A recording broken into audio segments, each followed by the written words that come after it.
have a housing shortage or housing. Thank you for all of your many blessings. Thank you for life, health, and strength.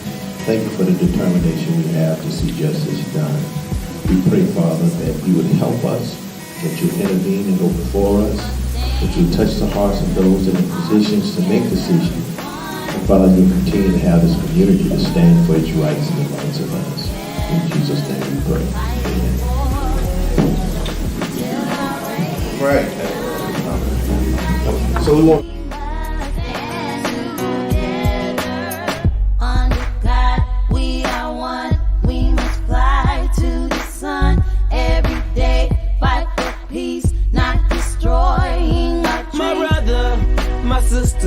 I got love for you, no lie. I give my best, I try. Someday we'll touch the sky. You're an angel, look up, baby. Well, that you can review the document and discuss it. Please allow everyone in your group to speak. If you can, let's not. Street knowledge, I should've went to college. Odds stacked against me, surviving off instinct. 3 blocks from the precinct.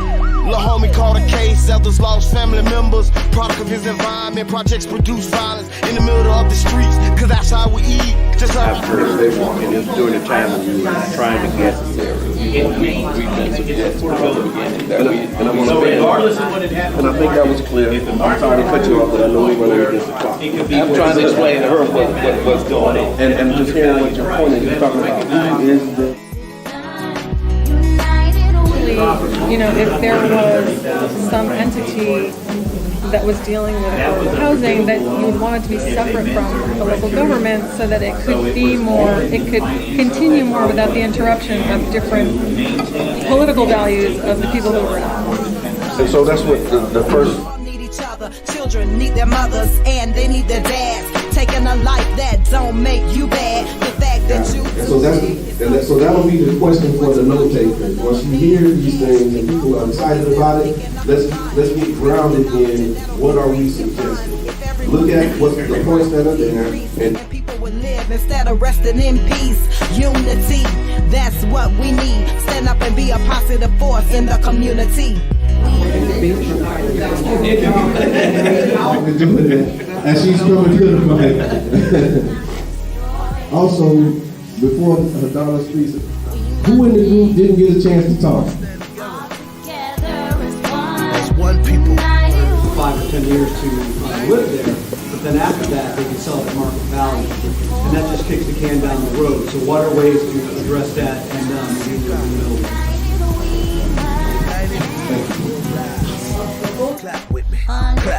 You didn't know. Yeah. So and this is not necessarily a direct challenge. I'm just trying to expand the conversation a little bit. I don't know anybody at that hospital, but I go because I believe I can be helped there. So But if you don't even know what the hospital maybe is. the part of the problem. Exactly. I know. I hear you. Whatever. Your way is fine, his way is fine. Well, There's nothing wrong with that. no.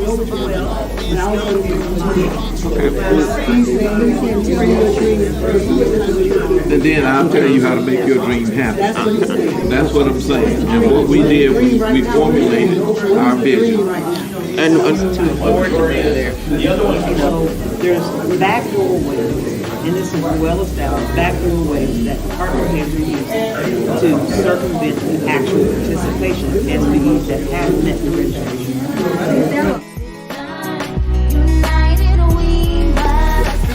We had a discussion and a bunch of numbers, making that last issue into 2. One is job development and training, the point education. And I'd like to have us read that for that at the end of the day, you have a plan. And they need their dads. Taking a life that don't make you bad. The fact that you do that is so sad. Pocket watching, plotting on another man's cash. Pick up a book instead of picking up a gun. Increase your knowledge and that'll increase your funds. If everyone succeeds, then crime would decrease and people would live instead of resting in peace. Unity, that's what we need. Stand up and be a positive force in the community. We are one, we must fly to the sun every day. Fight for peace, not destroying our dreams.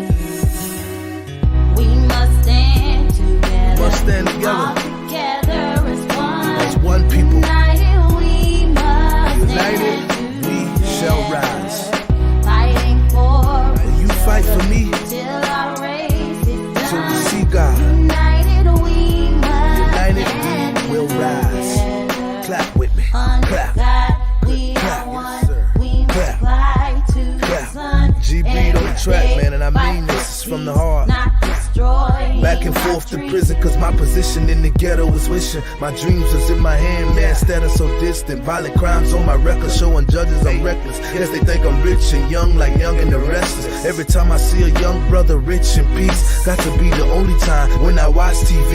Cause the struggling and suffering is all I see. Besides muscling and hustling at war with heat, I point the finger at the devil, boy, for taking my peace. Cause the only way to live is to take to the streets. But they rate me as a villain for the killing and dealing. For what? My last resort to make me a living. I don't give a damn, tell them so what? I'm gonna survive.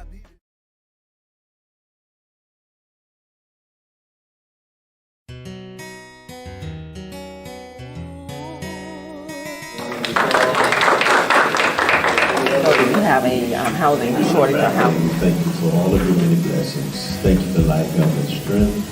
Thank you for the determination we have to see justice done. We pray, Father, that you would help us, that you intervene and go before us, that you touch the hearts of those in the positions to make decisions. And Father, you continue to have this community to stand. We ready, y'all? Yeah, we ready. We live. Full effect. Full effect. Full effect. So this the part where we say, welcome to the Tampa Bay Breakfast Club. I'm your brother John. And this is Kiana. And I'm the one and only Mr. Edman. And this program is being brought to you as part of the New Image Project of the Community Development and Training Center, aka See that. And we like to thank y'all for tuning in, helping us to redefine what's cool. Because smart is the new gangster. Baby. And if you don't know, now you know. Yeah, now you know. What up, though? What How y'all feeling this motivational Monday? Money-making Monday. I feel motivated. You feel motivated?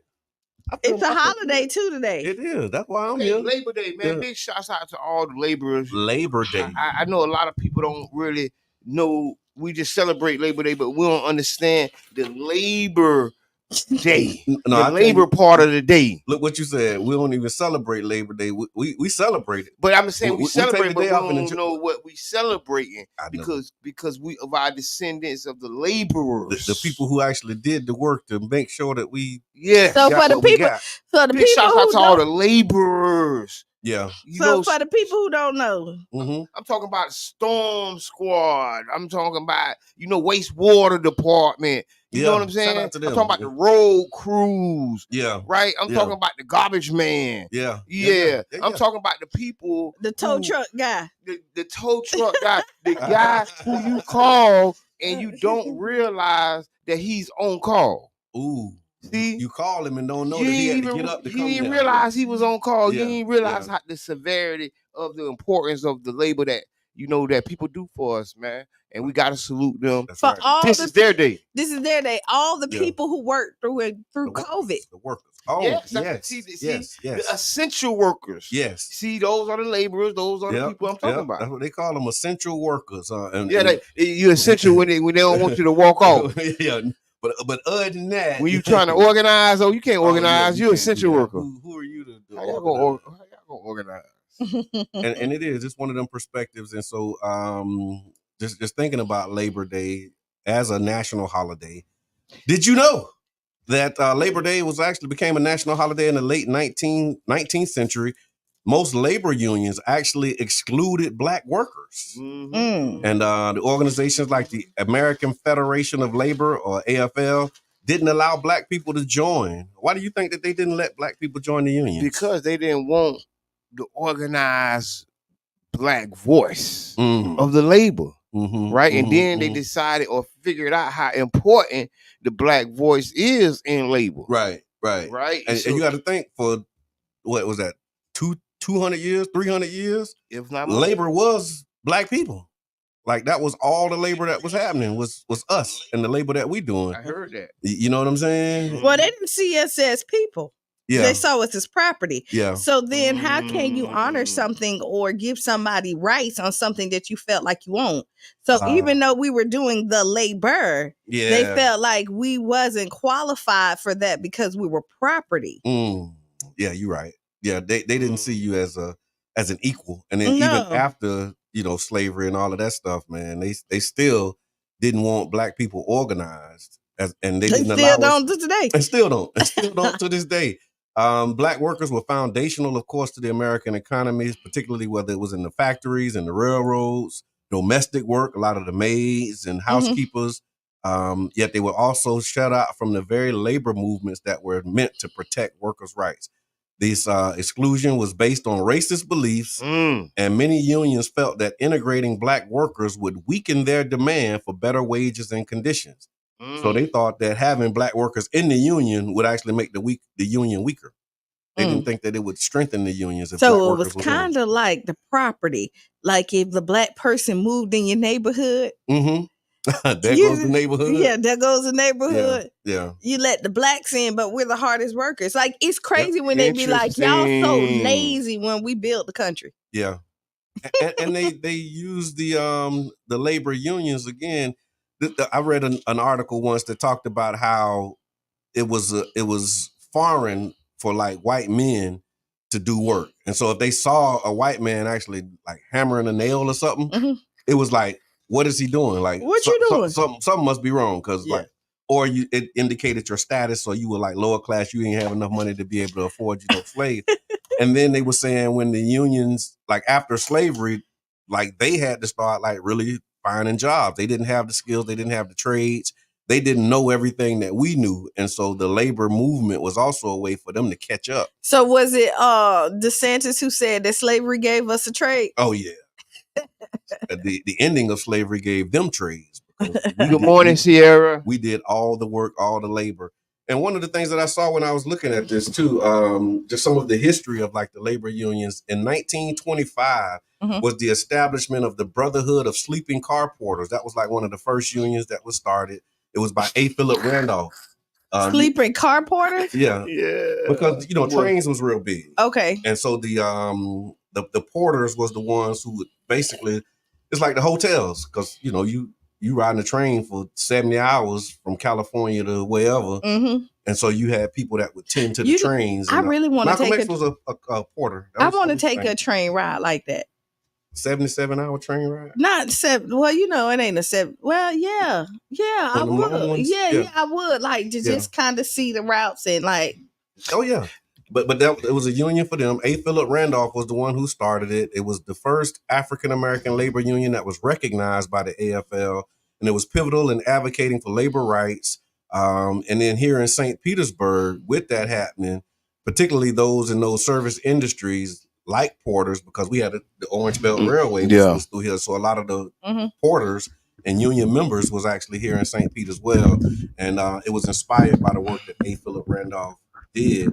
And a lot of people don't know that A. Philip Randolph was one of the ones who organized the March on Washington. And he was able to get, I think it was President Roosevelt, to end discrimination in federal contracts, those military industries. So back in the 40s when they started doing that military work, A. Philip Randolph went to President Roosevelt and was like, yo, we're going to march and we're going to be on your front lawn if you don't do something.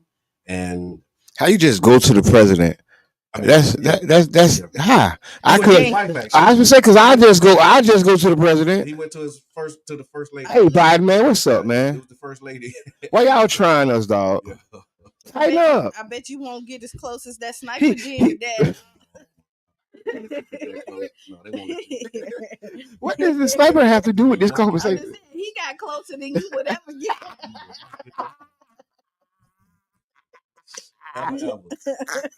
Fast forward, y'all. Man, what is this? What in the world?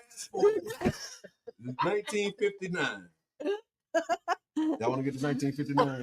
Go ahead, go. That's the year my mama was born. Okay. Why you telling people birthday? I said, yeah. Okay. Joe Waller and the fight against discriminatory labor practices in 1959. Joe Waller, later known as O'Malley Taylor. Yeah. He began advocating for African American rights in St. Petersburg, focusing on employment discrimination and unfair labor in practices. 1959? 1959 is when labor? He was working on the labor practices. His activism in the late 50s and early 60s highlighted the racial injustices faced by Black workers in St. Pete.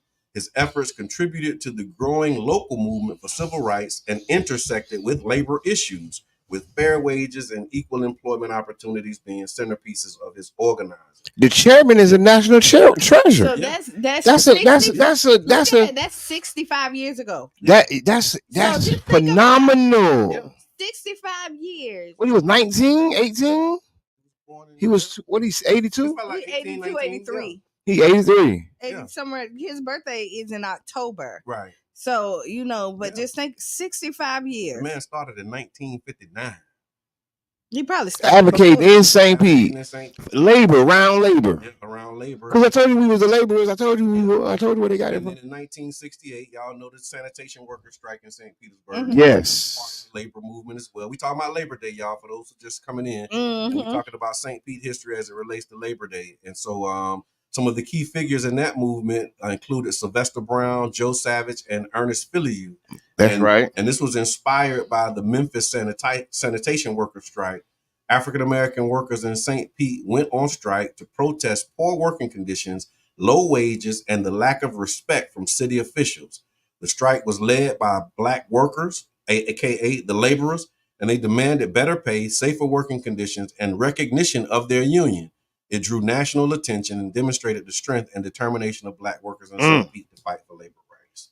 Hey, I was going to say this. St. Pete has a distinct history of really standing up for the rights of the people. As a people, it's something in the water, it's something in the air. It's something magnetic about it. I was at the chairman.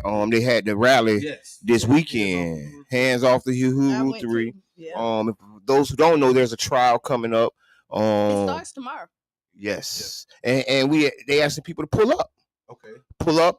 Is in Tampa at the federal courthouse downtown Tampa. Mm-hmm. It is really phenomenal to see and hear about the work the chairman has been doing all these decades. Mm-hmm. And knowing that, your life is on the line.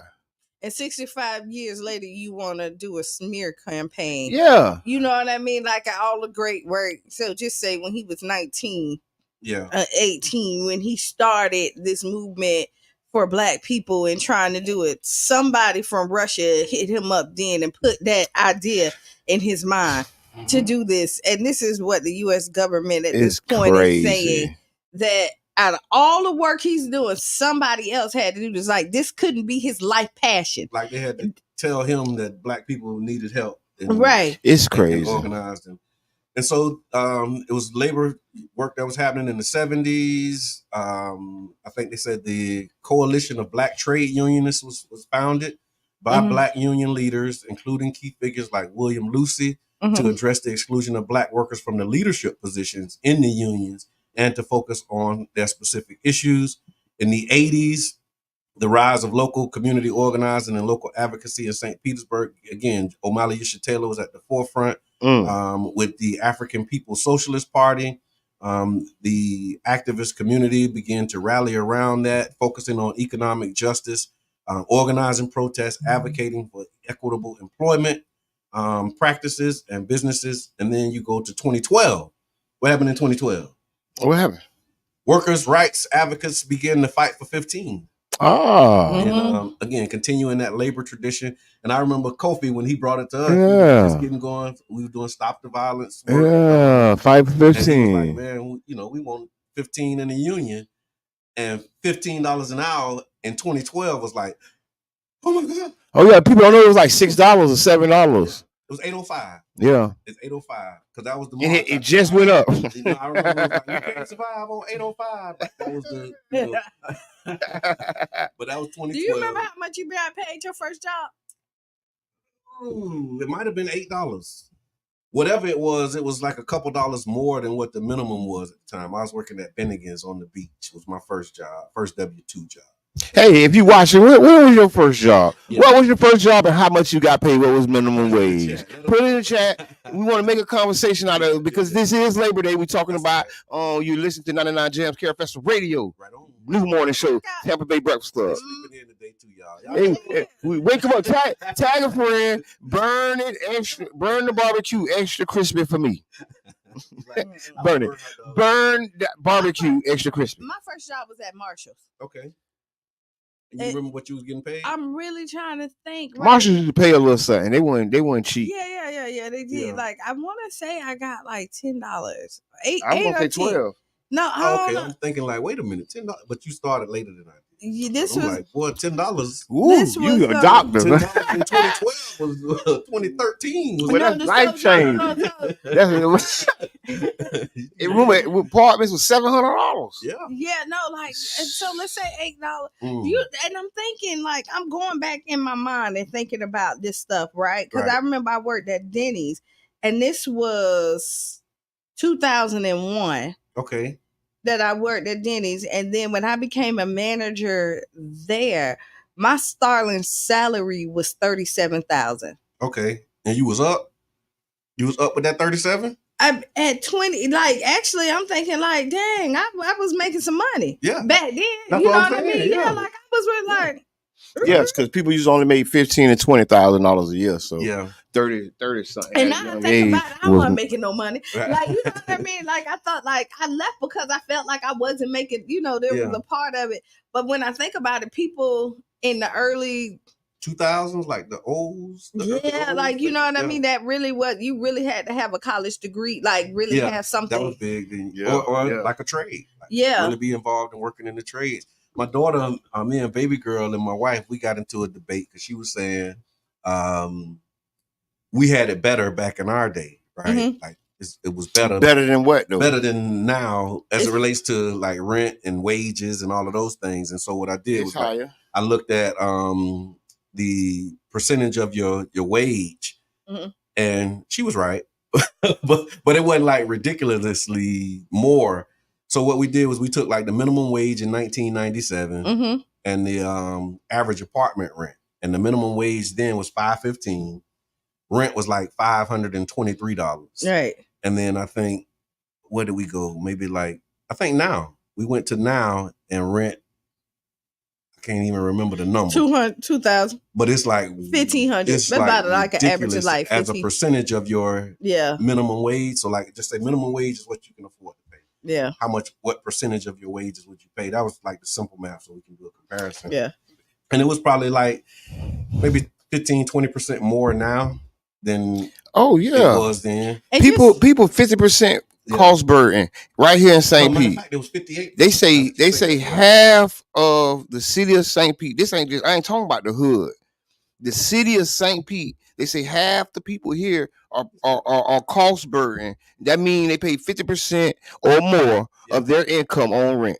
Yeah. Which is crazy. That's half the community, not just. I mean, do some research. Yeah, no, I got it. You know what? And think about this. But no, we had we did the numbers, and it was like that's crucial. Yeah. The cost burden based upon minimum wage was like ridiculous. Well, we did have it sweeter then. But you think we got to go ahead and accept it and listen to what people saying. It was better. Yeah. I'm thinking that all the time. Think about this. I just said in the early 2000s, I was making 37, right? Mm-hmm. The average person here, black person here, is making 25 right now. Yeah. Right now, we are stuck in a time. We are stuck in a time warp. Wait, let that simmer. Just sit there. Yeah. In the early 2000s, I was making 37,000. Yeah. And people have not exceeded that in 20 years. Mm-hmm. Oh yeah, that's crazy. So now 37,000 then would buy you more than 37,000. 37,000. So now let's add in that on this list of most educated in America, that the city of St. Pete was number 3 of most educated. The most educated people, and then our in the nation. Okay, we're the most educated. That means we got like the concentration of degrees. And we know a lot of MDAs, MBAs, HBCs, and it's multiple degree people. All them letters. Yeah. We know a lot of them, right? And the reality is, how does that translate to income for the community? You get what I'm saying? Does that mean, because there's still 50% of St. Pete paying half of their money on rent? Yeah, and you still need 94,000, I think they said, as a single person to live in St. Pete. So just to ball out, just to live. Not even ball out. That's just living. Yeah, just living comfortably. So does that degree get you that 90,000? Nope.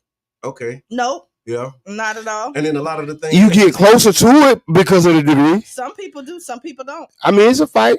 But then the things that we study too don't allow us to really solve the problems of our community. People don't use their degree, what they graduate in, to their career. You know why? Like they'll have African studies, but be into banking. Yeah. You get what I'm saying? Science, And they yeah, you know, a retail company or something. Yeah. Yeah.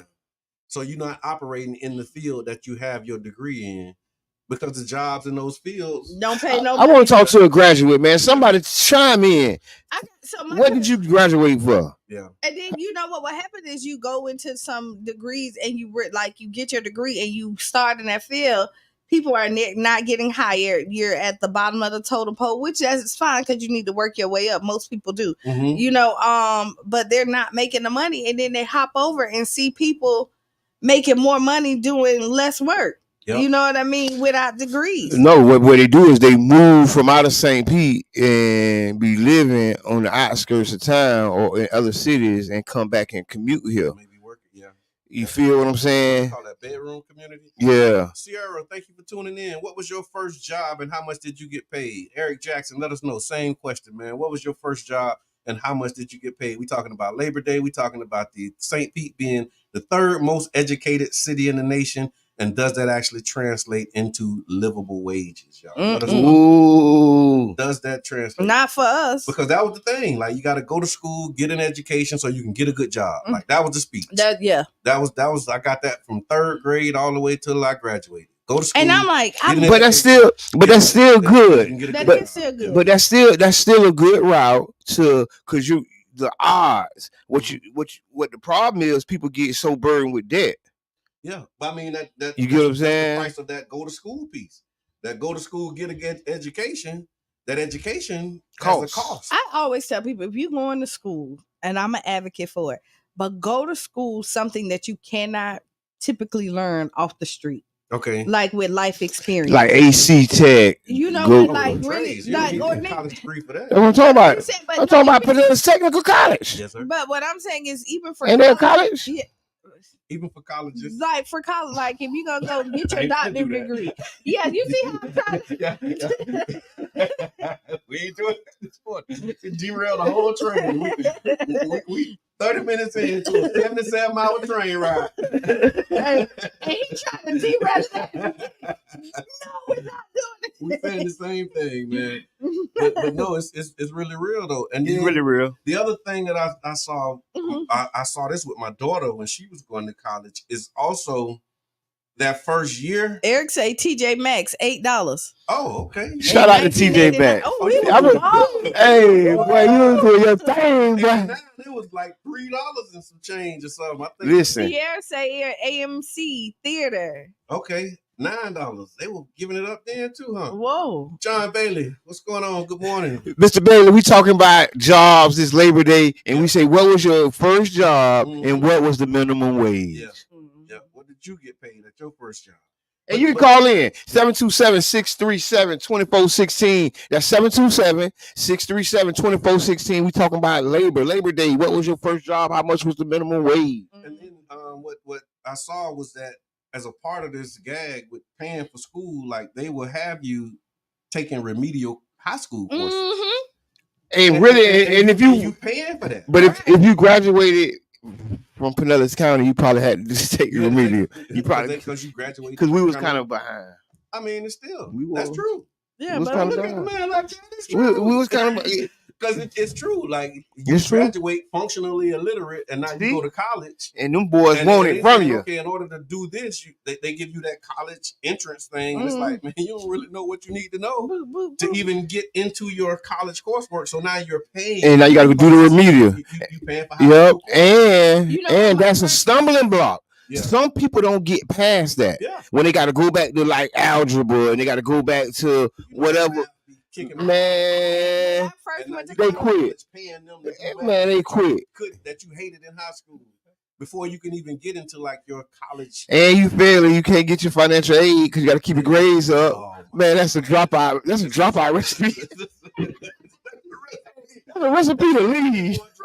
And a whole lot of debt. You know what? How was y'all weekend? Oh, we just jumped right in. How was y'all weekend? I had 2 speaking engagements. I was like, I felt like somebody this weekend talking, running my mouth, you know what I'm saying? Talking to the people. Big shots out to PDAP, and they had a community conversation about cannabis. They had a young yeah or nay. They had a young brother, and forgive me because I can't remember his name, but he was into the cannabis industry. He was a scientist and from St. Pete. I saw it. Man, this brother's so sharp. Yeah. Like this young brother so sharp. I'm like, oh man, I'm blown. They told me he was coming. They told me he was. I imagined him being somebody else. Okay. You get what I'm saying? You know how your mind, and then he said now he went to rapping. I'm like, oh my God. Bro, talking about the cannabinoids, the molecular structure, the healing Bible. Yeah, you ever heard of that? You ain't never heard of that. Healing Bible? Yeah, they have like a Bible of all the stuff that heal you. I didn't hear about that. Man, y'all got to look at the news story. I put the news story on the Tampa Bay Breakfast Club page. Y'all go to the page, look at the news story. Big shots out to PDAP. Go back and say it was $6.50. Oh, I was about to say, boy. Boy, you was living, boy. You was up there, boy. But that was still good money, and yeah. Too, though. Yeah, no, better not quit that job. You know what? We did a surprise birthday party this weekend. Oh, you did? I was there. I went there. Before you go to the birthday party, the legal weed thing, that's becoming like a campaign thing too. So they're saying Trump is supportive of legal weed. He gotta be. Of course. And then, Kamala isn't? And Kamala is, but she's not federal. She was like, it's a shame that it's not federal. Legally, how did they say it? Weed is listed as being more dangerous than fentanyl on some of these federal guidelines. It is. That's what the young brother was saying. He said that it is. They're talking about lowering the schedule, but right this point is like next Sahara. Yeah, which is crazy. Yeah, it is. I'm sorry. I just wanted to. No, that's right. That's right. That's a great one. They're actually talking about it. So they said on Saturday, actually, Trump came out in support of the amendment. He voiced his opinion on Truth Social, saying in part, whether people like it or not, this will happen through the approval of the voters. So he basically reading the board, and it should be done correctly. We need the state legislature to responsibly create laws that prohibit the use in public places. Someone should not be a criminal in Florida when this is legal in so many other states. And then you had Democratic presidential candidate Kamala Harris. She has previously voiced her support for legalizing marijuana, saying that it's absurd that federal government classifies it as more dangerous than fentanyl. If it passes, the amendment will allow adults 21 years and older to possess, purchase, and use marijuana products recreationally. So what y'all think about that? Like I said today, I was at the panel, and I said, I had a mixed feeling about it, right? Because on one hand, now you're gonna have, the McDonald's of weed dealers, right? You're gonna have these big corporations, and no, but what I'm saying is, you're gonna take it as a resource from the bottom. This is how people get it from the mud using blood. And you're going to take it from them and give it to the multi-trillion-dollar corporations. But they already doing that. But no, it's yes. Yeah. It times 10 though. Yeah. Because if you think about it, the underground economy is marijuana is a huge part of the underground economy, even in states where it's legal. Yeah. Right. Yeah. And people are using that, whether you like it, good, bad, or different. People are using it as an opportunity. Okay. And now what you're going to do is take that opportunity from them. Now you're going to package that opportunity into a bottle and give it to the multi-billion-dollar corporations. Yeah. All right, that's cool. But now what about that economy? What those people going to do?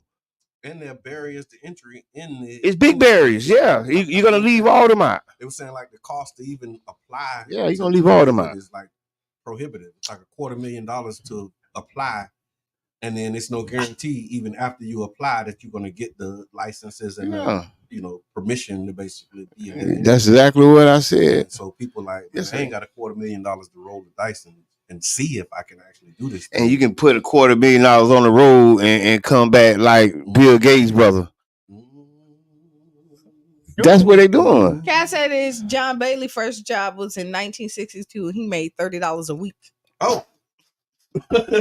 Spit out his coffee. God. Oh boy, that's why they was marching and stepping. In 1962. The people, that's why they was marching and stepping.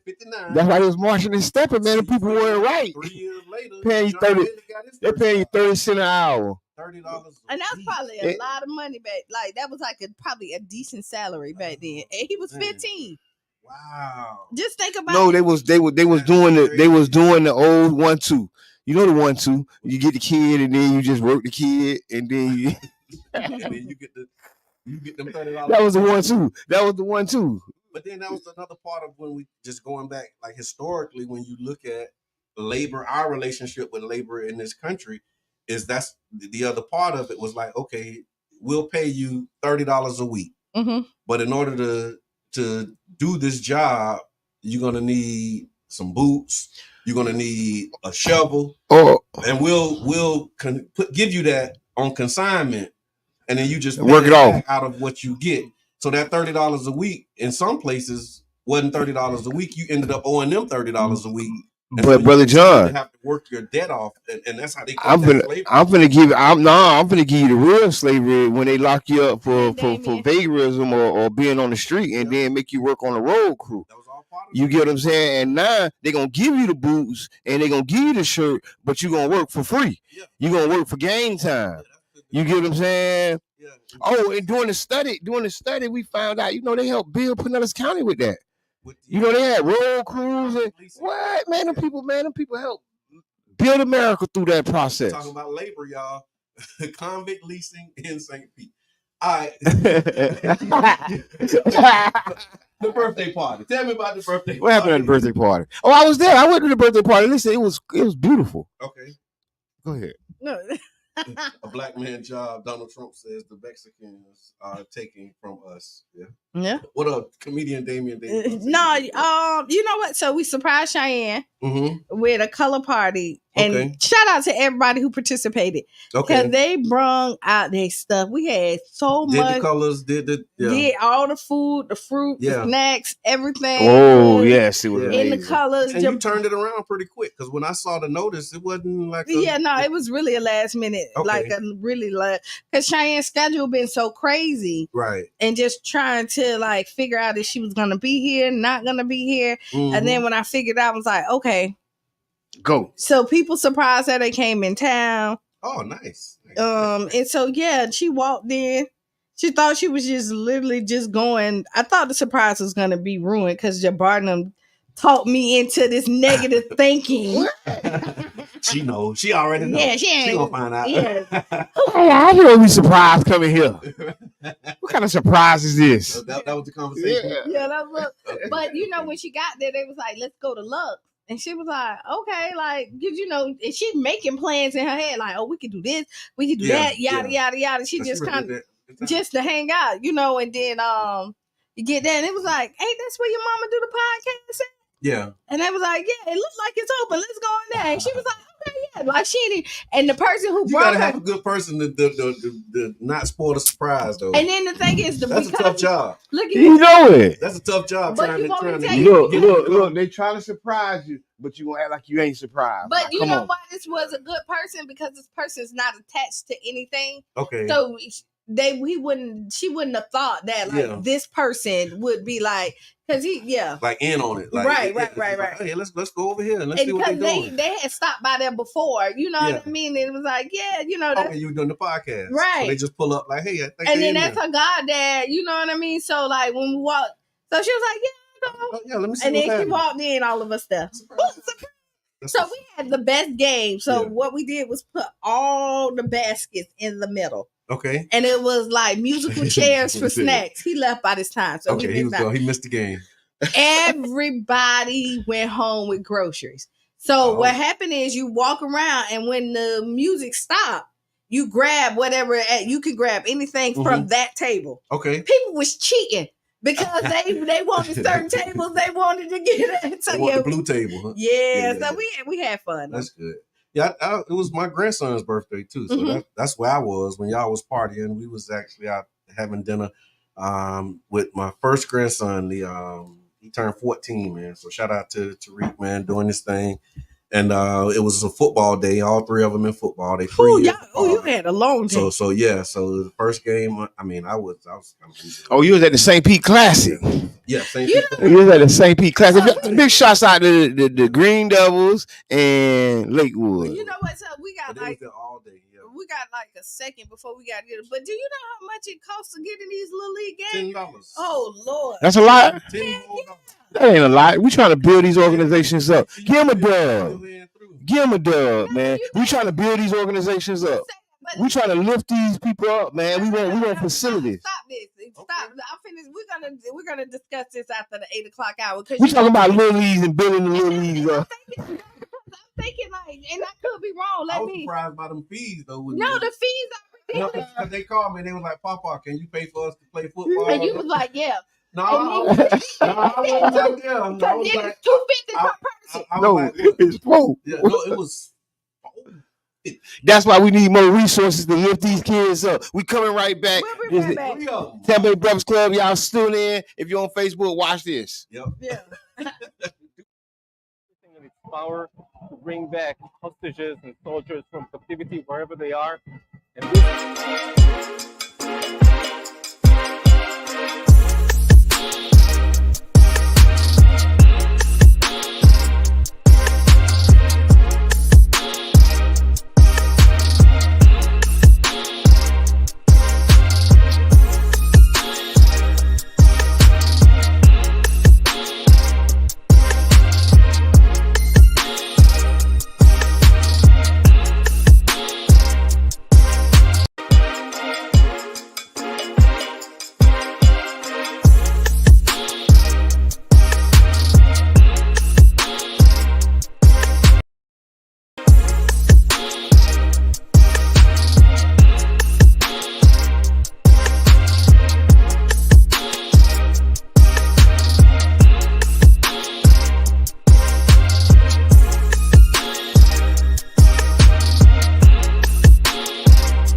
system and run it for the benefit of the people.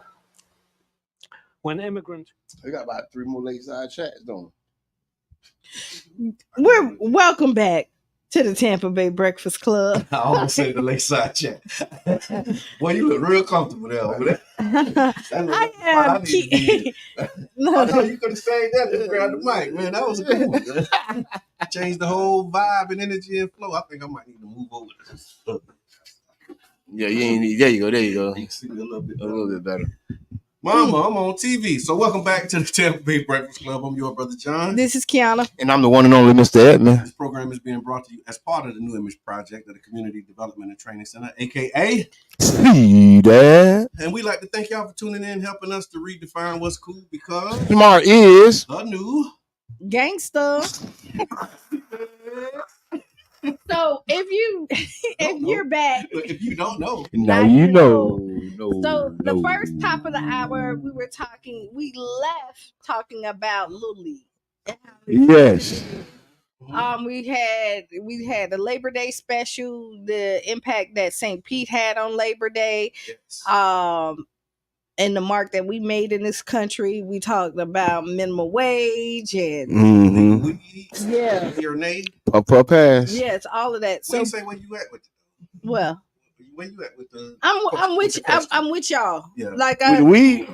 I'm with y'all. I'm kind of like I'm for it, but a little like. Because like, they gotta really do it right, man. But they probably not. Kevin, And it gotta be legislated, and then if we don't have home rule as a city, because that's where the real ordinances and permitting come from.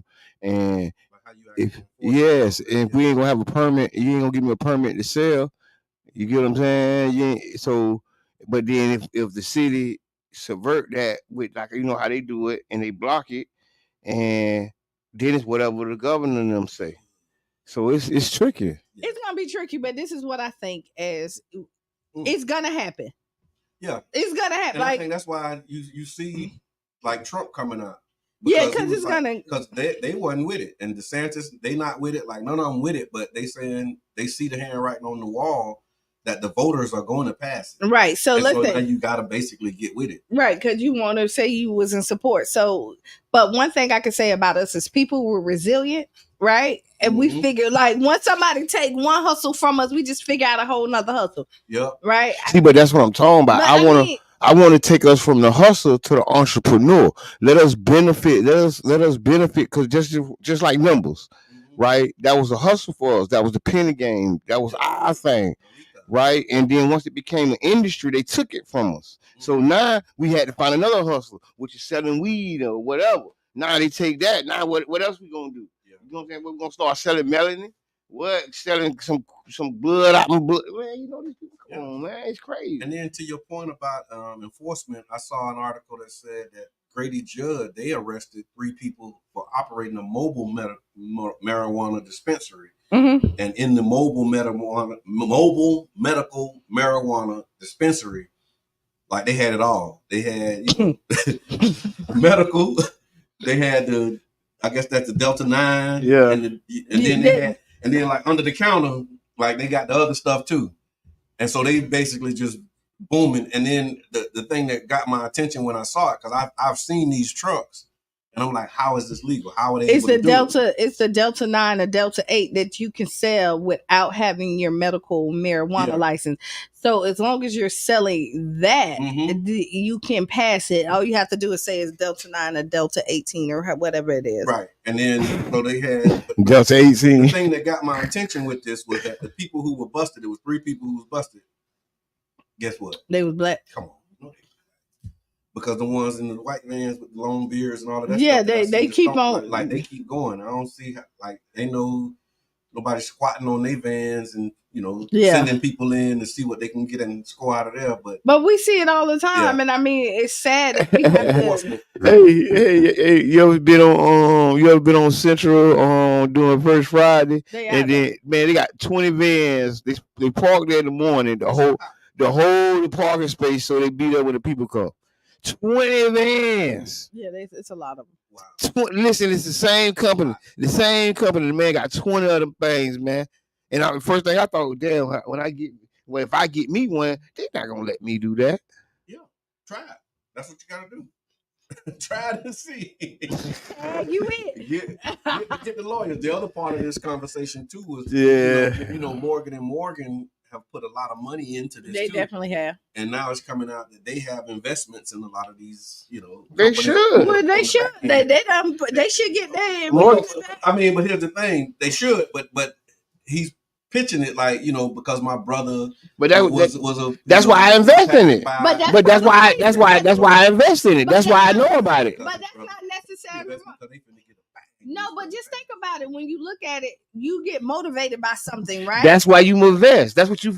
That's investing secret is to invest in something you do and you support. Right. When you learn investments, the first thing they tell you to do is look around your house and reach into your pockets. Yeah. And then you invest in what you have on your arm, what you have in your pocket, and that's why the man. I don't see it too far when he say, "Hey man, my brother was smoking the weed and it made him feel better." So that means they got bonds all at the house. And then So when it comes time to invest in a bond, what you do? You buy a bond stock. Right. So I don't really see that as I don't really see that as a not for me. Who's bankrolling the miracle? He ain't elected. He ain't elected though. Okay. If he was a senator or something, but since he's just a regular person, he hedging his bets. He can do that. It's capitalism. You can do that. If you're gonna spend your money, you might as well figure out how to make it back. Get it all back. Spend it on something that come back. That's coming back to you, and something that you use. So speaking of spending your money, also on September 2nd, 1969, America's first automatic teller machine makes its public debut. Ooh, that was AI. That's the first AI. First AI, yep. September 2nd, 1969. It started dispensing cash at Chemical Bank in Rockville Center, New York. Now, many people lost their jobs because of the ATM? That came later, but yeah.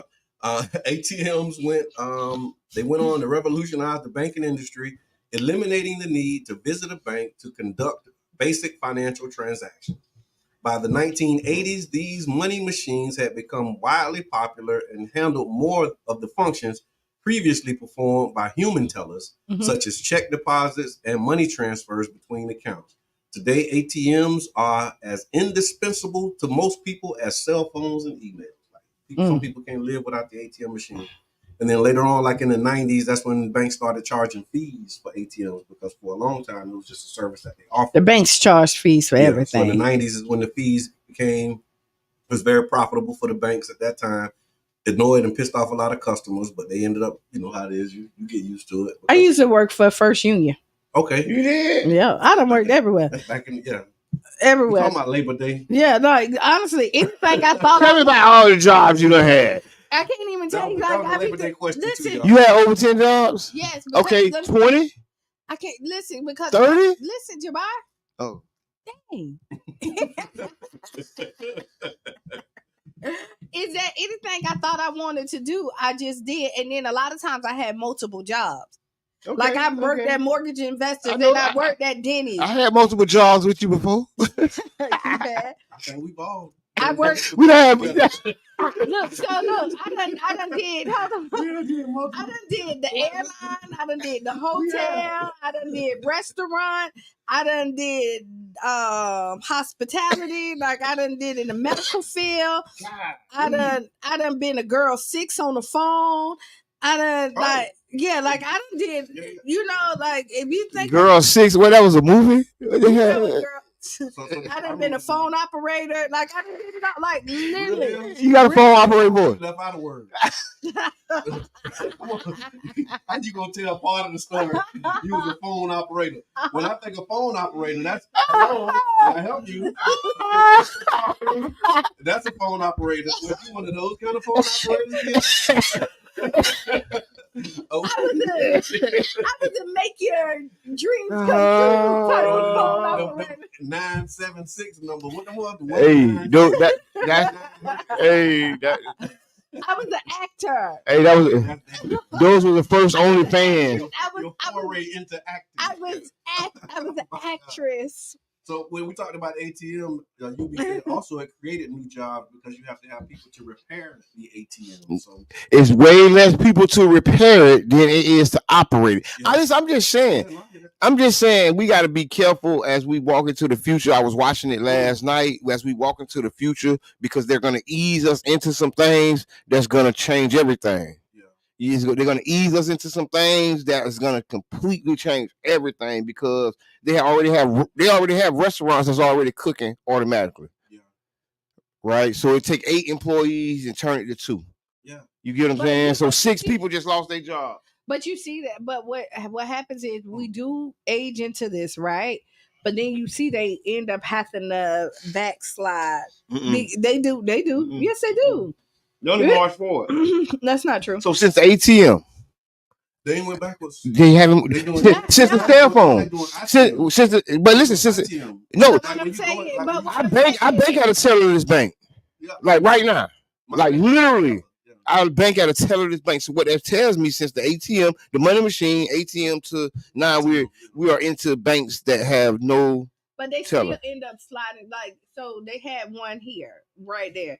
And they was like, they're not doing that model anymore because it did, like, people really, when you're dealing with the money and stuff, they still want access to real people. Yeah, you do. And so, there's another one. And that's another thing. They ain't stopping self-checkout. And if you look at the articles, they're looking at cutting back on it because they're losing so much money. They went.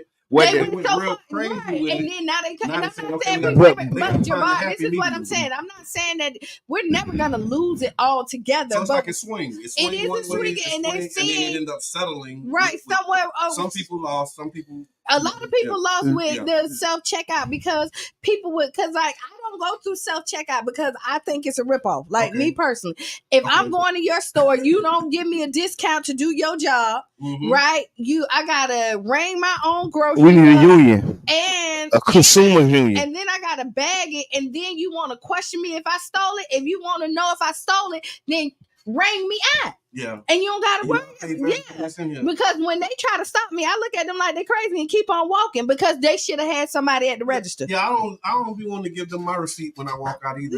No. On principle. Like it ain't no big deal. Like I know I pay. It's just on principle. The principle of like, you making me work and you don't even give me a discount. But and you still get so I ain't gonna I do because like, it's always open. Oh yeah. It's always not always. My wife, so me and my wife, we different on that because I'll do self checkout and she on, that's somebody's job. We gotta, make sure that we support. Listen, it's for real. I get that too, but man, when I be running in and I'm looking at the line with the worker and it's 4 self checkouts with them green lights at the top, I usually hit the green light. So I ain't gonna lie, I take the human because I know what's coming down the pipe, and like we have to be aware of it. We gotta vote. We gotta vote for it with our dollars. The companies is gonna keep as much of that to the minimum hush as it possible because they know it's taking over. These are employees, $20,000, $30,000, $40,000, $50,000 plus benefits that I take away to a $50,000 machine. Now, after 2 years, you see what I'm saying? Now you still coming here mashing that button. And that's not another employee. That's an old fixed screen pad. Yeah. You get what I'm saying? There's nothing like it. You get what I'm saying? And then everybody taking this thing. You go to Walmart, right? I go to Walmart almost every day. God bless you. Every other day, somewhere around there, right? All the time. Walmart Community Center. If everybody or almost everybody take 2 items. Okay. Take 2 items. Okay. Everybody that walks through Walmart, at least 2 items, they don't scan. Beep. You think so? Yes. Even with the camera over the top of you and all that? Yeah. Okay, now and watch this though. Watch this. With the mathematics of profit loss and a loss prevention and the loss of employees that they didn't have to have. See, I used to go to Walmart too like that. And they had 18 got doggone cashiers. No, they had 18. They had like 18 registers. That's what we cashiers. No. See, why you got all these registers and 4 people up there? It's 30 registers that we got. And you know it's the truth. You done been there, you done seen it. If it's 18 cashiers, it's 30 registered. Yeah, right. If it's 18, but they never had 18. Only on Black Friday. Look, only on Black Friday they got. They got extra. 15 don't know what's going on. 15 just. No, they got to call them. Hey, register for where you at? Hey man, we lobbying for people jobs and y'all doing this. Hey, we trying to get people hired, not fired. That's right. And we talking about AI versus the labor, and I'm telling you, AI is here to get that labor, man. Miss Teresa, she said when I first started working with the city in 1977, I made $12K a year and thought I had arrived after working for POC for about $8K. So $12,000 in 1977 was good money. How about that? Mm-hmm. Wow. Good. So that's what, $1,000 a month? $500 a week. No, $250. $250. Oh, $250 a week. Yeah. Well, that's up. John Bailey said he started in $30 a week. $30 And see, and the more I hear these. The more I hear these minimum wage stories, the more I think, oh, I see why people hustle. Okay. Yeah. I see why people. I had older homeboys, OGs, and was like, man, I ain't never working. I ain't going on. And they used to be telling, I ain't understand it. But now I understand it. Because they already got records and stuff, so you know they ain't making none of that. You know what I'm saying? But I mean, cost of living was a lot cheaper. Way cheaper. Way. I remember when I started driving, 98 cents. Yeah, I remember. You know, I think that was another one of the things. I remember gas went to $3. We looked at gas prices too, and I think in '97 it was maybe like $1.75 or something like that for a gallon. Not even. It was cheaper than that in '97. In '97. Oh yeah, because I was gonna say I started driving at like 96. Okay, like I say, 98 cents. I remember getting 98 cents. Oh, that was the cheap stuff. I remember when you was getting the cheap stuff. But I remember when $5 was gas money. Mm-hmm. Like you can get somebody $5 for gas, and they can ride out. They ride out. Now you give them $5. They better be in a Tesla. No, you ain't even in a Tesla. You getting $5. You gonna make it to the light. Hey, all right, is where you going? Which way you going? Left or right? That's it. That's why you get in on one side and get open another door on the other side. We laughing about it, but it's crazy. This labor thing, and you know what's coming, and how our community is being impacted. We have to practice group economics, because if you look like a crystal ball, if you look into the future, we're gonna have to start doing more self-economics, like spending money with each other. We're gonna have to do so much more of it because there's so many ways getting cut off of the economic map. If it was an opportunity map, a map of opportunities, and some of the lowest rungs of the opportunity map are being taken up. Yeah, because you said that one of your jobs was like customer service and own operation. You think about that? How automation impact. Yeah, I don't even think that exists. They're gonna have phone operators. They're gonna have sex operators that was just AI. I seen texting you and stuff. Hey, babe. And then they learn you because you making it smart. If they ain't got it already. Because you want me to, it probably do. No. But you want me to tell you the objective, you know. They take our ideas around here. They do. That's so funny. That's so funny. You know, they gave them another one. AI. Yeah. I say I done did it all. Yeah. I done did it all.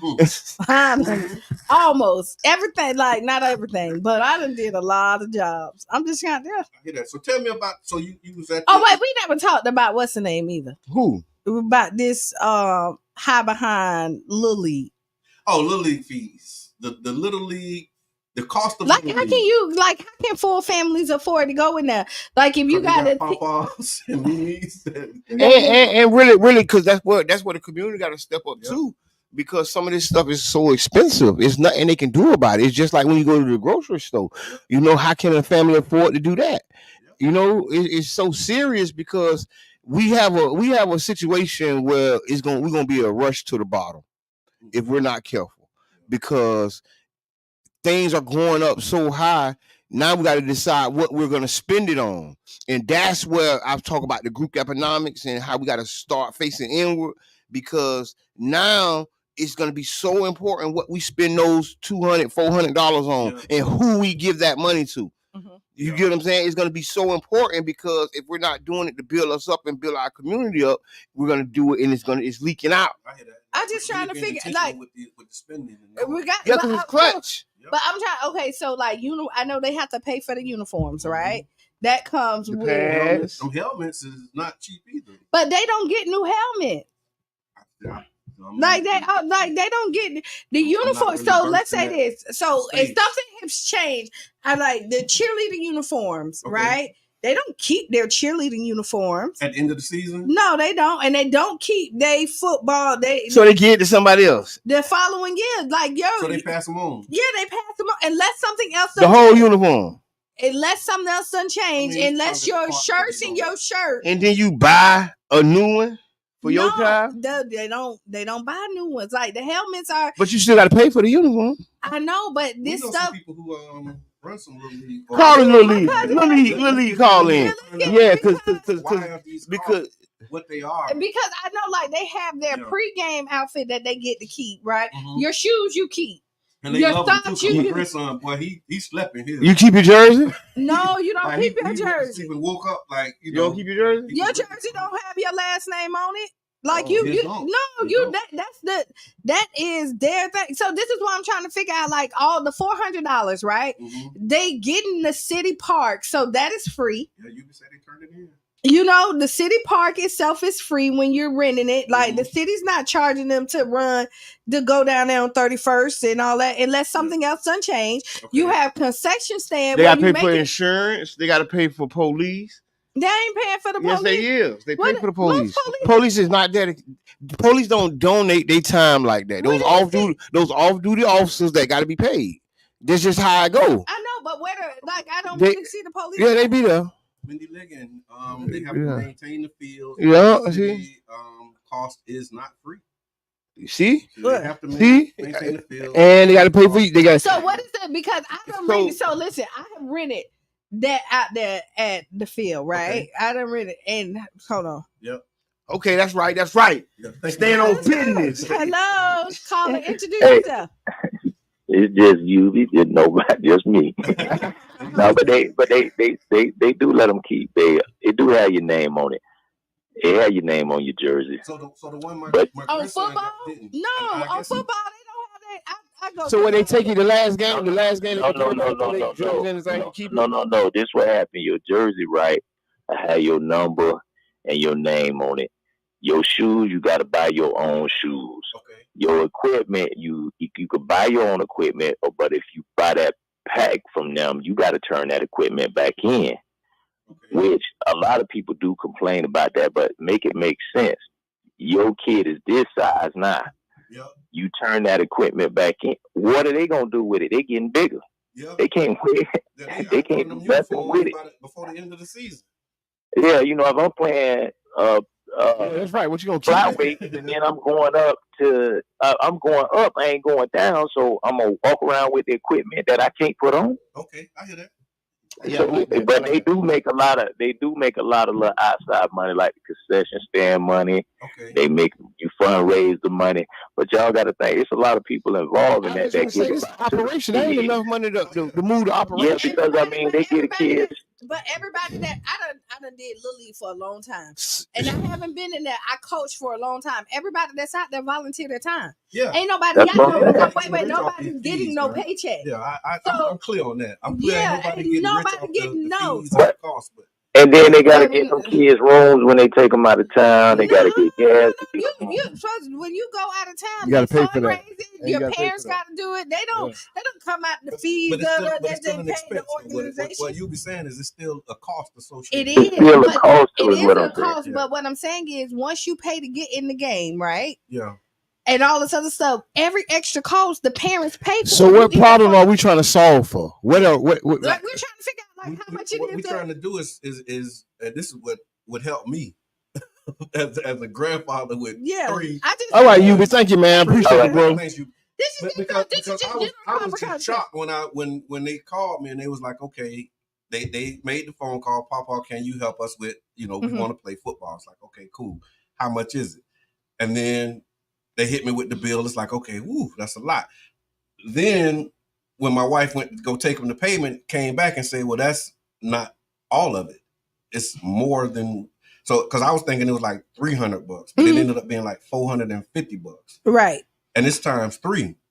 You see what I'm saying? Yeah. And I'm trying to imagine like how, like if my daughter didn't have, that support system, how would those 3 boys be able to pay? And I'm sure it's families out there that have that. And we know that youth sports, the potential to keep you out of trouble, find something, like all of the benefits of that.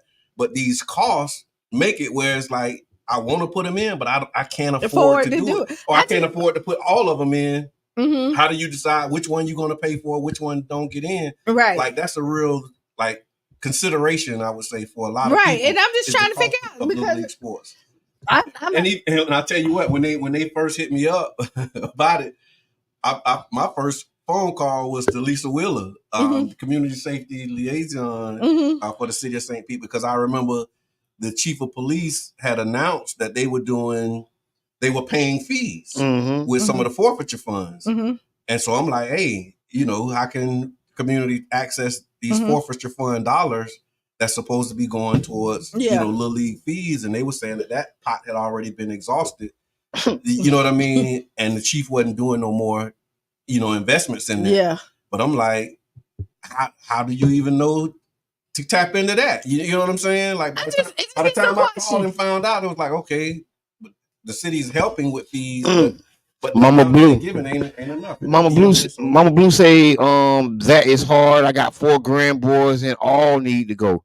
Yes. UB says the coaches sponsor some of the kids. Some of the coaches do. So yeah, we definitely want to find out how we get some resources to these teams. One of the videos that we got that's gonna be in there, we'll play later this week, is the meeting that the mayor had with the teams. Okay. So if you remember, there, some of these kids, remember the one kid, you know what I'm saying, got yep. And so a lot of this is very important, and supporting these organizations, and we're just figuring out, how do we make them full-fledged businesses, self-sustaining, so they can pay their employees, so it ain't volunteers. So these are industries in our community that are volunteer industries that we got to turn into like entrepreneurial businesses, right?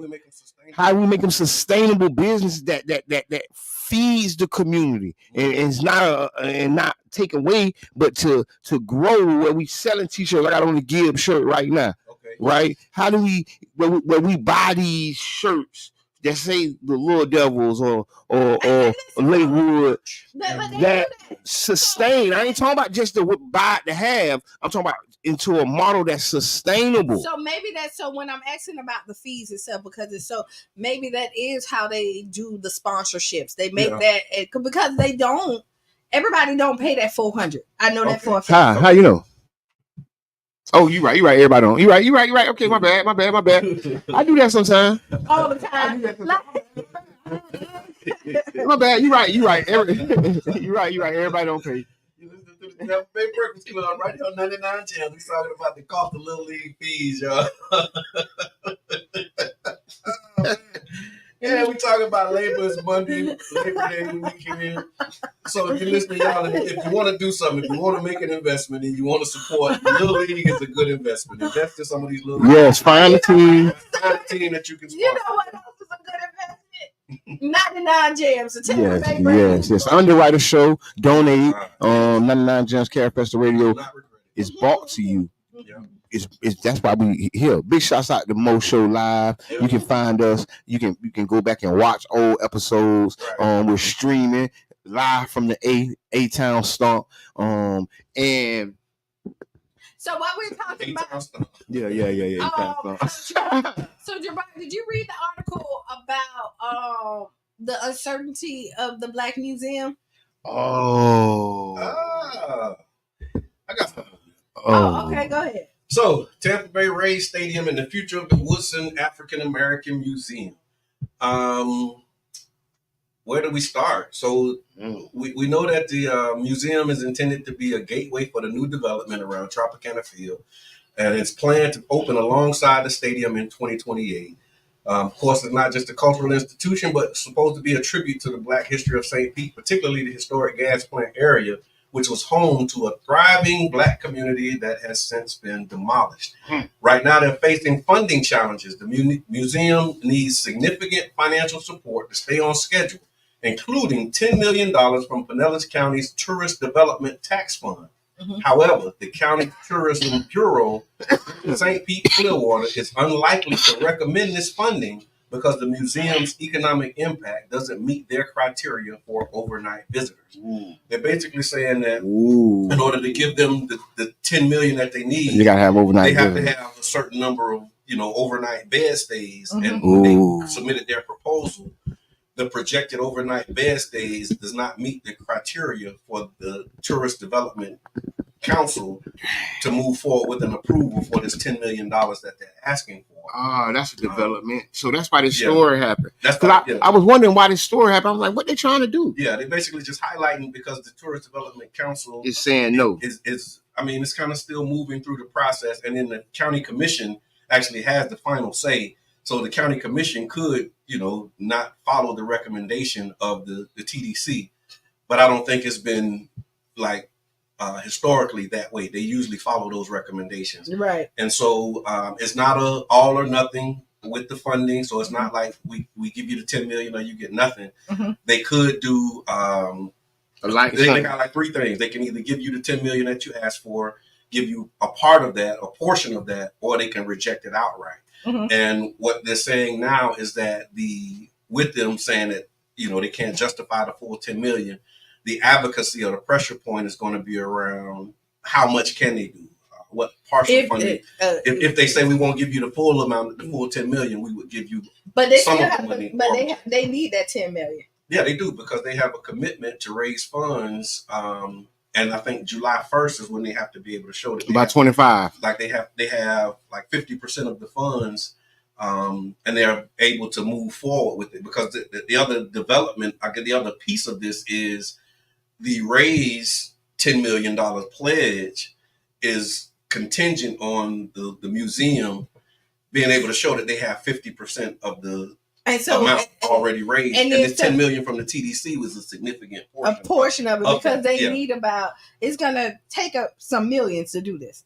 But I got to see what the final number. I think it might have been like 33 million. So if it's 33 million to do it, they have to come up with like 15 million.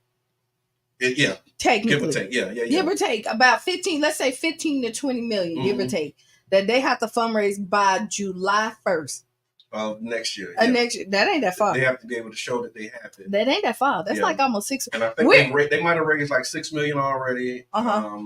Okay, then they got it. It was 6 million, then 10 million. That's 16. But that's the thing. The 10 from the tourist development. No, the 10 from the raise. Yeah. No. They don't get the 10 from the raise until they get the 10 from somewhere else. They can show that they have. Yeah. And I think they might be able to include their portion in it. That's 16 right there. But they're still going to need to do some.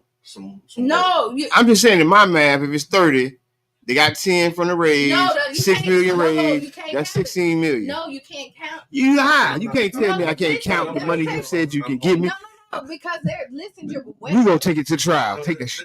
This is all hypothetically. So listen. Somebody from the Woodson call us in. Somebody from the Woodson call us because we need to know what's going on. But what we're saying, listen, Jabbar. We don't call people on the Tampa Bay Breath Flood. The phone only works one way. You got to call in. That's kind of true sometimes. Call in. So basically, if you don't have your end up, we don't match our end. So there you go. Yeah. That's what I'm trying to say. You got your end.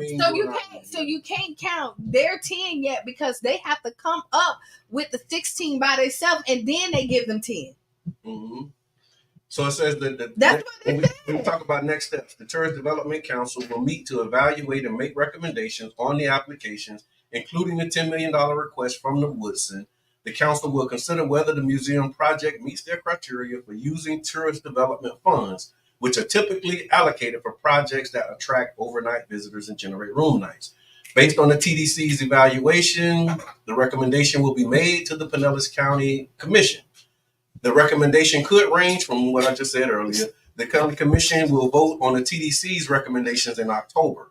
The commissioners have the final say on whether the museum receives the requested funding, and they may choose to approve, modify, or deny the request.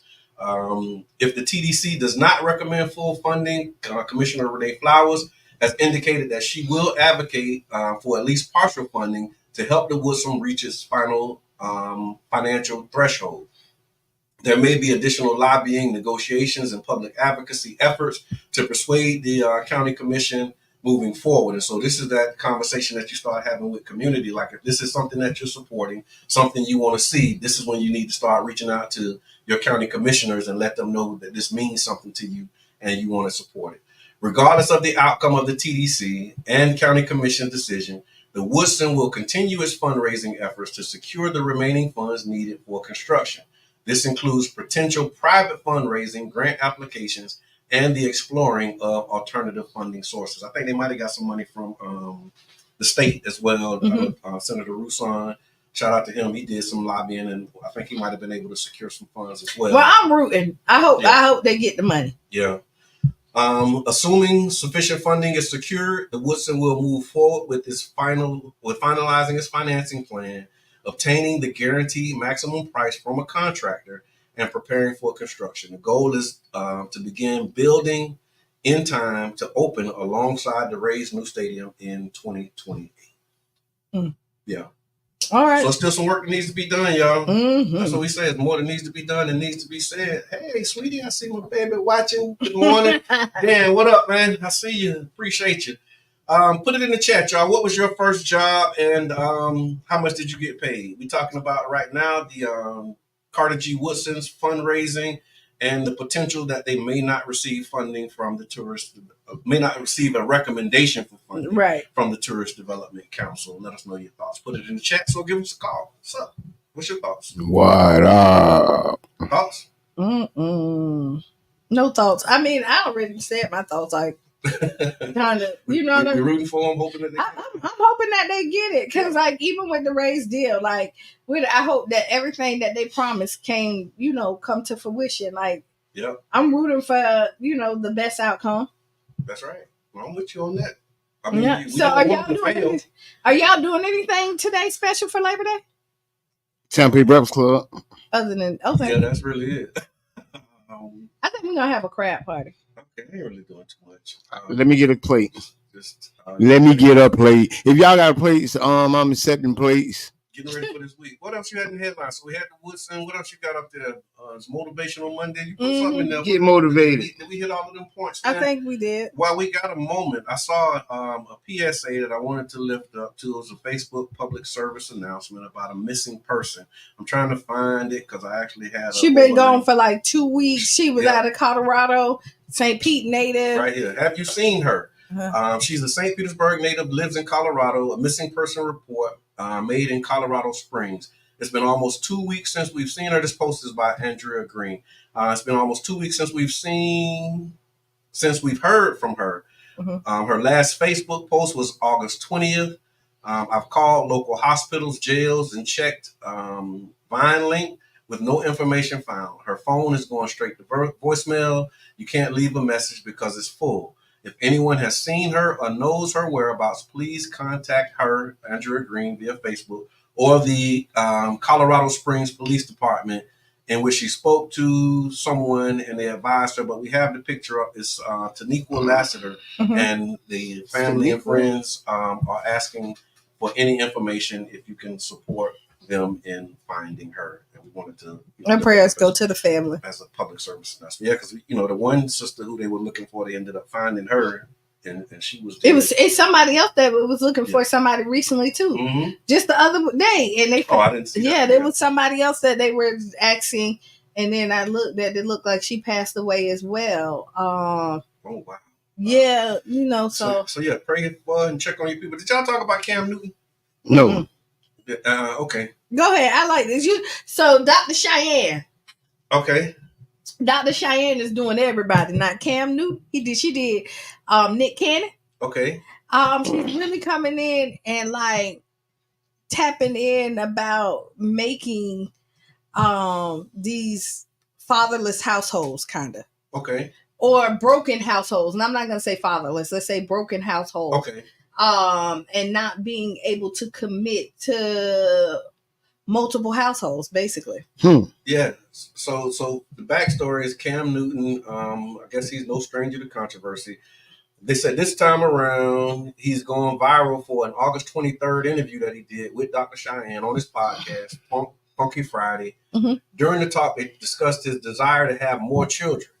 He currently has 8 children with 3 different women. And he said that he wants more children, but he doesn't want to get married. Yeah. And that's where she was like, "What you doing?" Because he was like, he's not ready. And she was like, no, you want to commit to having these kids, but don't want to commit to giving them the full household experience. Yeah. Right? He has 3 baby mothers, right? His first his first girlfriend with her kids, I think he adopted 2 of her children. Okay. All right. So that was make the 8. I think he has 6 biological, if I'm not mistaken. Okay. And then still takes care of all of them. And then he has the last one that he just had the baby with. And he wants more children, but he doesn't want to marry the women. Oh, you gotta be married to have children? No, you don't got to be married, but you are doing broken households. It does help. They call that a nuclear family. And see, I think that's the issue. Is that they blaming him for not wanting the nuclear family, right? But wanting a lot of kids, right? Mm-hmm. And I think that's between the mother and the parent, but the mama and this dad. No. And if they agree to say, okay, she say, okay, I know we ain't gonna live together. I give you 3 kids like a surrogate. Yeah. I think that's understood. The debate is the impact on those 3 kids. Right. But that's what I'm saying. Without the traditional family setting. Okay, then you're creating these single parent households, right? On purpose. When you have all of these data and stats that talk about I don't agree with. That's why I don't agree with it. Hold on, that's what I'm just saying. I don't agree with it because I don't feel that you have to have a nuclear household to raise great parents, great children. That's not the argument about not raising great children. But I thought that was the goal. But no, because sometimes single parents do raise great children. But what I'm saying is, we also know the stats. When you see the impact when there's somebody's missing, this is the same thing when y'all was agreeing with what's her name from here? Love. This is the same thing she said, but in a different way. Mm-hmm. When she called women out about not letting the fathers be in the household, and you was all gung-ho with that. Now that this person is calling out the men, you like, But no, it's different because the difference. I'm going to tell you the difference. The difference is these people are going in and agreeing to co-parent. Versus a parent not letting another parent see the kid. That's different. No, you can't you can't, not just to say something and laugh about it, you can say it. But when you look at the two, there's differences. When Love was talking about that, she was talking about vindictive parents using the kids as pawns in a relationship. Yeah. Not a man going out having kids, not in a nuclear family, but if he's raising his children and they're raising those children and the support is there and what they need is there, they don't have to be in a relationship to do that. You don't have to, but it doesn't make it seem like it's the best decision. Ain't nobody saying like this doesn't happen. Yeah. Right? And we're not saying that you don't make the best out of an unperfect situation. But in ideal, you want to have people in the same household raising the children. We seen where the benefits is more beneficial of that. Now, just because you couldn't make it work out, and this ain't no shots to you saying, hey, because you are over here and that over there, co-parent don't work, you make whatever work with what you have. But ideally, if you can if you intentionally going, because you cannot, if you have 5 different households, there's no way that you can commit and give all those households what they need. Somebody's gonna be lacking. So when I say this, 3. All right. He has 8 children, 3 different women, so that would be technically 3 households that's lacking. 3, and it's impossible for him to give all 3 households what they need. And that's agreed. But I think and that's what she was saying. But I think the reality is what we got to do is we got to get away from the traditional thought of nuclear families. No, and what we got to do. But hold on, this is what I'm saying. But what we do have to, what we.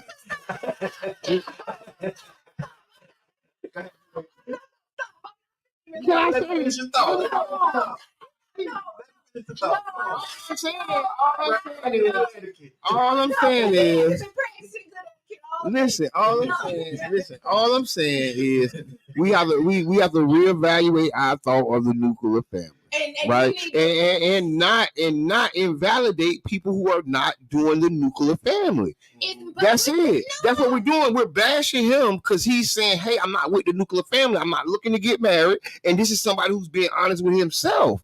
And then we looking at him say that, and then we bash him for saying it. So now the next man who's feeling like that ain't gonna say it. Yeah. Because he ain't gonna want to get bashed like Cam Newton. But the reality is, I just don't see nobody who here for me. But I still want to bring children in the world. But if you see so I can't bring children in the world unless we ain't in love. That's so irresponsible. And you're like, come on, like I'm just saying we got to be in love to bring children in the world. You should. But see, I'm glad. You got good, better, and best. Right.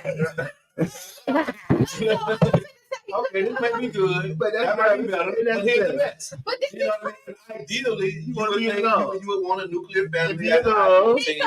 But it can be okay if you got co-parents. But then you got like all this other stuff under But that. we see the difference, and we're the only community that preach about not having that family aspect. And then we talk about how the system don't want us to be in the family, you know what I mean? And how they took the black man out the household. They blame Kamala for that. You took the black man. No, but we did. Do, right? No, but Kamala took the black man out the house. Right, you don't want the black man. You don't let us leave. You won't want us to be men, and then you over here co-signing saying, "Oh, he don't have to if he don't want to." No, we won't healthy unit. I'm riding with you, but when you just said he don't have to if he don't want to, that's what it's like. This is what you're saying. That's what I'm hearing. No, but here's the other part of it. Like you do have a lot of people who follow and subscribe to the traditional nuclear family model. Hold on. And those who subscribe to that model, in some cases, you have people who are not doing it because they want to. They're doing it because they feel like they have to. And they miserable in some of these marriages. And so what Cam is saying is like, look, I don't want to be miserable in a marriage, but I want to have kids. And Jabbar saying like, that's perfectly all right as long as the two people agree with it. I'm not disagreeing. That's what I'm hearing. So I'm not disagreeing with it's okay if the two people, but what I'm saying is that ideally you don't go in a situation saying like you got somebody I don't know the marriage like that. You don't go in the situation like when you're in a committed relationship. When you were $75 million, that conversation hit different though. I want cat. It's a different conversation. The man is just saying, I just don't want to be in a relationship, but I do want to have more children. And she's telling him that's you got people who you say, hey, I can't have no children. I can't have no children, and I want to go and get a surrogate, right? And then the surrogate had a baby, and then the baby grow up with the other person. Right, but that's still. I don't want to. No, so first of all, a surrogate is me, you, and your wife have, and y'all. I'm just saying. I don't know if y'all realize this, but it's 8:55. Oh, okay. So a surrogate is I personally cannot have children, but I'm gonna take my egg and somebody's sperm and make this egg and put it in somebody else. Or I just put the baby in her. No. Just the baby, not the egg, just the baby. I can't have a baby. He go and procreate with her, or give her the egg, or give her the sperm, and then we have a baby and we take the baby. People really doing that. That's what I people just said, doing. you just said, no. No, you say take her egg. No, and then, it might not be her egg. Is what he said. Yeah, I'm just saying that. No, that's what multiple no, scenarios. but no, surrogate, when you're doing Somebody else carried the baby. That's all. The baby get there. The surrogate is my child, my biological, but I can't carry it. That's what a surrogate is. So I got different. So I don't think that's the only thing. I think surrogate. It's adoption. It has different, because you got a surrogate where some people can't have babies and they just go get it from somebody else to carry the baby. Yeah, and raise the baby as they own. What they do is they take I can't have a baby, but they'll take my egg. But I've seen others. Come on, we only got 4 minutes, man. Y'all talking about ovaries and when you look at it, every surrogate, nature channel. There is other ways to have kids, but every surrogate is somebody's giving their biological DNA. Bring it back to Cam Newton. So and the new their DNA and having somebody else carry the baby. Cam trying to run a surrogate for her. In any type of way, then that is adoption. Okay. So big shouts out to Cam Newton, brother. Do what you got to do, man. Don't ask these people for permission because they ain't gonna let you do it anyway. I mean, or they gonna drag you for it. And they were saying the same thing like with Nick Cannon, where he got like a lot of children from different women, and you see that? Don't it be funny? What's that? If Cam end up getting that doctor pregnant. Dr. Diane. Hey, he get Dr. Cheyenne. Dr. Cheyenne, she doing her thing. She kind of cleaning them up. She Yes, thing, man. it's okay. That's called accountability, and it's all right. No, it is. Like if she get pregnant. No, we're talking about what the conversation that she had, and this is about them having all the babies because they did the same thing to Nick Cannon. I think it goes both ways. How many kids Nick got? 9. Them children, and I bet you them children happy to be alive. See, we don't talk about that. What's the opposite? The child not being here. What's the opposite? You know what you but see, you get what I'm saying? But you see the effects of when people be like, my daddy wasn't. It's all right, but on the other side, it is. But on the other side, I got a thought on this because you see it happening at the Cam Newton, Nick Cannon level. But what about Junebug Jenkins? Yeah, right, Junebug, he in this labor market that we were talking about at the top of the show with 9 kids. He making $27,000 today. And he got 9 kids and 4 baby mamas, and he's still not trying to get married. And somebody's not getting financial help. So is it different? Is it different if you have the financial wherewithal?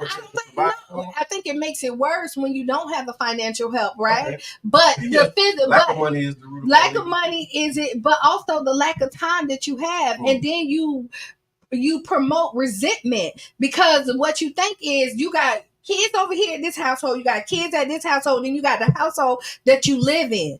And then the kids who don't live in the household look at it and be like, my daddy always over there, like, and they so what if y'all live with him? Does that make it okay? They don't live all with him. But I mean, if he was like, you know what, y'all all come live with me. He do the little Boosie thing. We got a compound. Your house over there, your house over there, your house over there. And we all so got all that's sister wives type of stuff. Right? They kind of, and I mean, but listen, the Mormons got to figure it out. But you see, that's falling apart too.